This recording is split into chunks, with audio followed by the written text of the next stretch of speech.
In primetime news this evening, cop versus cop. Rift between police commissioner and a senior officer deepens. Health authorities address issues facing pharmacy interns. And PNP wants improvements in local voting system. Good evening and welcome to Primetime News, and a special welcome to our viewers on TVJ International in the Cayman Islands and online at onespotmedia.com. I am Archibald Gordon. And I'm Anthony Logue. A little later on, we'll have the business day, but Spencer Darlington is here to give us a preview of what's to come in sports. Thank you, Anthony. Well, sprint legend Usain Bolt says Jamaica can actually create some history in the men's 100-meter event at the World Championships in Tokyo. We'll tell you more in Primetime Sports later.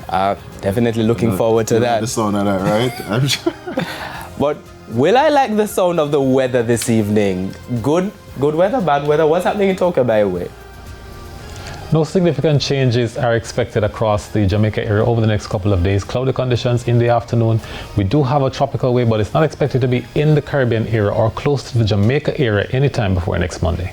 He skipped over my Tokyo question, but he has the answer later on in the weather report and forecast. And there's also sports commentary and E-Prime in this newscast. But before the break, the feedback question. This evening we're asking, what do you make of the standoff involving the police commissioner and one of his senior officers?